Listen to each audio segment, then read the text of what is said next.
दोस्तों आईआरएफसी की बात करें तो स्टॉक के अंदर आज हमें एक तरह से सीमित दायरे में स्टॉक ट्रेड करता हुआ दिखाई दे रहा है, लेकिन स्टॉक कभी रेड जोन में जा रहा है तो कभी ग्रीन जोन में जा रहा है। और उसके पीछे वजह है कि इस समय स्टॉक में लोग फूक फूक के कदम रख रहे हैं। सबसे जो बड़ी बात है कि पिछली बार भी बजट के बाद चाहे आईआरएफसी हो या आरवीएनएल नीचे आए थे और लोगों को लग रहा है कहीं इस बार भी वापस स्टॉक काफ़ी नीचे ना आ जाए, और इसी वजह से वेट एंड वॉच किया जा रहा है।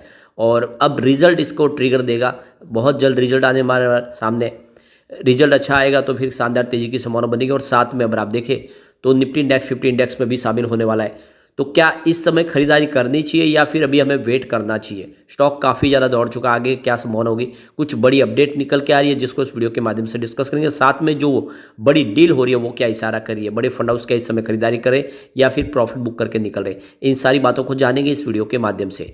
लेकिन फ्रेंड, उससे पहले अगर आप पहली बार हमारे चैनल पे आए तो चैनल को सब्सक्राइब कर दीजिए, एक बेल आइकॉन दबा दीजिए ताकि जब भी नया वीडियो बने पहला नोटिफिकेशन आपको मिले। वीडियो पसंद आए तो लाइक से जरूर कीजिए। चलो फ्रेंड्स, वीडियो स्टार्ट करते हैं। मैं हूँ आपका दोस्त एस.बी. दवे और हमारे अपने चैनल ऑनलाइन कमाई में आपका बहुत बहुत स्वागत है। तो अभी लगभग 2-2:30 बजे के आसपास का टाइम है। बीएसई सेंसेक्स की बात करें तो 72,177 के स्तर पर है, जहाँ पे 445 पॉइंट की शानदार तेजी है, यानी 0.62% अप पर है बीएसई सेंसेक्स। बाजार में काफ़ी अच्छी तेजी है। कल की गिरावट के बाद आज फिर से बाजार पॉजिटिव दिखाई दे रहा है। और बीएसई फाइनेंशियल सर्विस में भी तेजी जरूर है लेकिन उतनी बड़ी नहीं है, फ्लैट ट्रेड कर रहा है। 10,157 के स्तर पे मात्र 0.08% की ही तेजी, यानी 7 पॉइंट की तेजी है। तो इसी वजह से आईआरएफसी भी थोड़ा सा दबाव में ही दिखाई दे रहा है। अब देख सकते हो स्टॉक की शुरुआत हुई पॉजिटिव 161 पर, क्लोजिंग थी कल की 160 के आसपास। इंट्राडे में 164 का हाई भी बना, काफ़ी अच्छी दौड़ तो लगाई, लेकिन प्रॉफिट बुकिंग भी इसमें हावी हुई और इसने 152 का लो बनाया। निचले लेवल से 150 के आसपास फिर से लोगों को खरीदारी करने का आज मौका मिला। इस समय 161 के आसपास स्टॉक ट्रेड करा, जहाँ पे 0.72% की तेजी देखने को मिले, लगभग 1% के आसपास की तेजी है। तो देख सकते हो कि आज काफ़ी नीचे से स्टॉक फिर रिकवर हुआ है। वॉल्यूम देखें तो पिछले एक महीने पहले इसका 20 करोड़ का वॉल्यूम था, 5 करोड़ की डिलीवरी उठाई गई थी। 1 वीक पहले 10 करोड़ का वॉल्यूम हुआ था, 4 करोड़ की डिलीवरी उठाई गई थी। कल 8 करोड़ का वॉल्यूम हुआ था, 4 करोड़ की डिलीवरी उठाई गई थी। और आज 2 बजे के पहले ही 6 करोड़ का वॉल्यूम हो चुका है। वॉल्यूम ठीक है। अब यहाँ पे देख ही सकते हो कि 152 इंट्राडे का लो, लेकिन हाई 163 का है।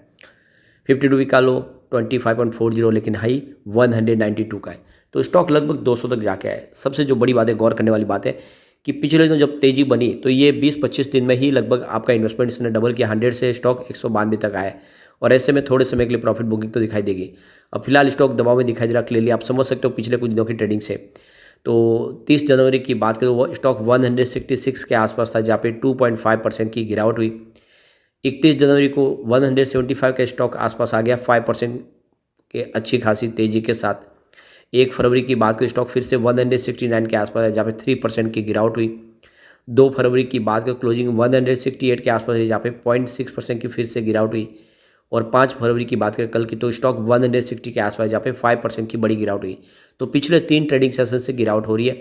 आज फिर से गिरावट थोड़ी सी थमती हुई दिखाई दे रही है। अब वैसे इसकी परफॉर्मेंस देखें तो पिछले 2 सालों में, आईपीओ आने के बाद इसने 607% का बम्पर रिटर्न दिया लोगों को। पिछले 1 साल में ही 423% का बम्पर रिटर्न दिया स्टॉक, लोगों को मालामाल कर चुका है। पिछले 6 महीनों में इसने 262% का ज़बरदस्त रिटर्न दिया है। और 3 मंथ की बात करें तो 126% का ज़बरदस्त रिटर्न दिया है।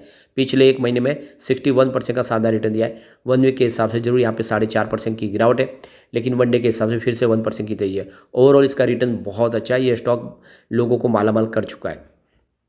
अब यहाँ पे जो बड़ी तेजी बनी उसके बाद में बजट के बाद आखिर रेलवे के शेयर नरमी में क्यों आए, तो इसके पीछे वजह कि इस बार जो कैपेक्स बढ़ाया गया है वो अपेक्षा से कम है। इस बार रेलवे का जो बजट रखा गया वो 2.55 लाख करोड़ के आसपास रखा गया है। पिछले साल ये 2.4 लाख करोड़ के आसपास था, तो ये लगभग 5% ही ज़्यादा बढ़ाया गया, जबकि जो मार्केट एक्सपर्ट है उनका अंदाजा था कि कम से कम 10% बढ़ाया जाएगा। तो अपेक्षा के अनुरूप नहीं होने की वजह से भी थोड़ी सी लोगों को निराशा जरूर हुई है। लेकिन जिस तरह से अनाउंसमेंट हुई है वो काफ़ी पॉजिटिव भी है। सरकार 3 नए कॉरिडोर बनाने जा रही है, जिसमें मिनरल से लेकर सीमेंट कॉरिडोर बनाने जा रही है। पोर्ट कनेक्टिविटी के लिए कॉरिडोर बनेगा और एक हाई ट्रैफिक डेंसिटी को लिए जो कवर करने के लिए कॉरिडोर बनाया जाएगा। तो ये 3 जो कॉरिडोर बनेंगे जिसमें काफ़ी बड़ा खर्च होने वाला है। तो सबसे जो बड़ी बात है, जो एनालिस्ट है उनका कहना है कि सरकार ने बहुत सारी अनाउंसमेंट कर दी है, बहुत सारी नई ट्रेनें आने वाली है, बहुत सारे नए ट्रैक बिछाने हैं, नए 3 कॉरिडोर भी बनाने हैं। तो ये सारा इम्प्लीमेशन कैसे होगा, इम्प्लीमेशन के लिए जो खर्च है क्या वो पूरा हो पाएगा।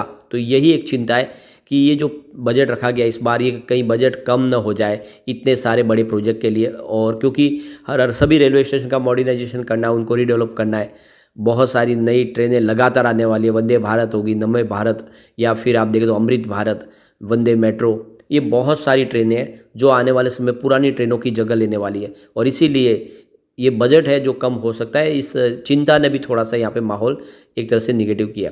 अब देखो कि एंजल वन के ओशो कृष्णन के हिसाब से देखें तो IRFC का स्टॉक बहुत शानदार रिटर्न दे चुका है और एक इमीडिएट सपोर्ट इसका 150 से 148 के आसपास है।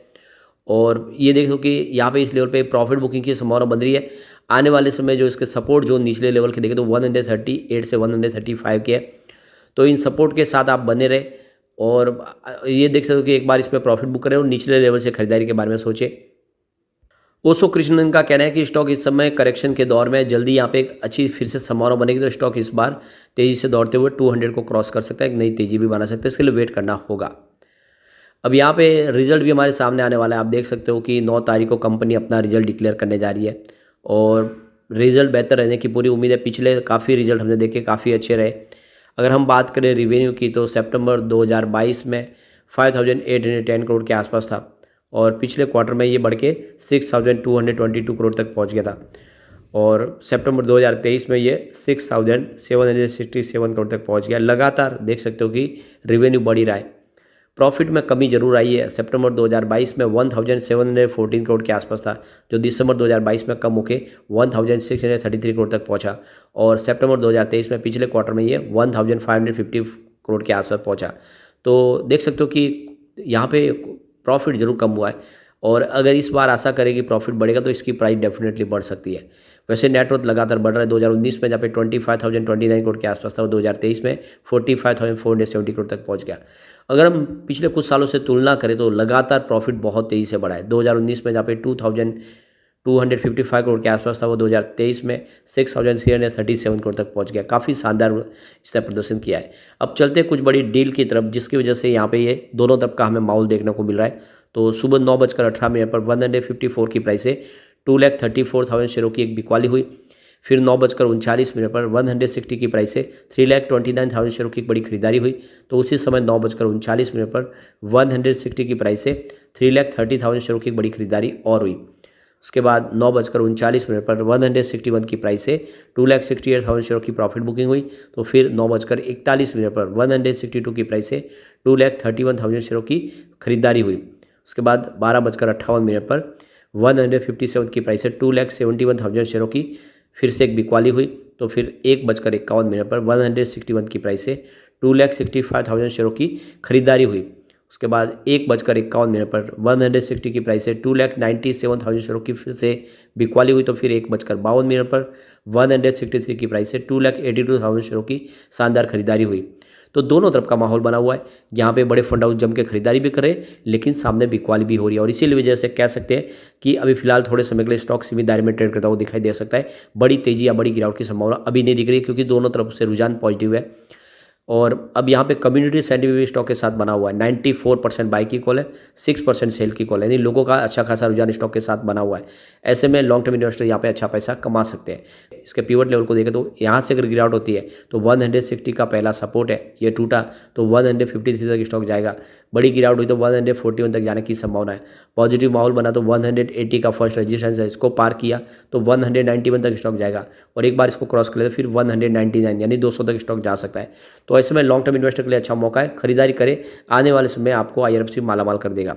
लेकिन फ्रेंड, कोई भी इन्वेस्टमेंट करने से पहले अपने फाइनेंशियल एडवाइजर से बारे ले ले या अपना खुद का रिसर्च करें, क्योंकि मैंने वीडियो आपके एजुकेशनल पर्पज़ के लिए ही बनाया। वीडियो पसंद आए तो लाइक से जरूर कीजिए और चैनल को सब्सक्राइब कर दीजिए। Thank you friends.